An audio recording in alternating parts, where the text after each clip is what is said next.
మీకు ఏ మాత్రం కూడా ముందు మారిగా నేను ఒక మాట చెప్పాను, 95 CBN గా ఉంటానని చెప్పాను. మీరందరూ గుర్తుపెట్టుకో, ఆ రోజు చేసిన పనులు మీరు చూస్తే నేను పరిగెత్తా అందరినీ పరిగెత్తించా.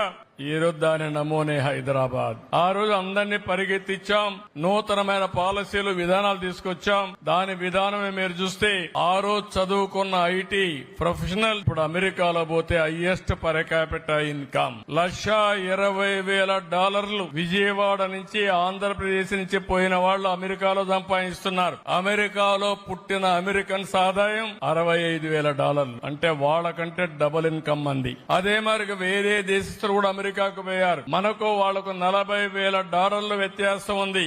మన తర్వాత తైవాన్స్ ఉంటే వాళ్ళది కూడా $80,000 ఉంది. అంటే మన వాళ్లకు తెలివితేటలున్నాయి, సామర్థ్యత ఉంది, పట్టుదల ఉంది, నేర్చుకునే విధానం తెలిసిన వ్యక్తులు. అందుకే ఫస్ట్ మూవర్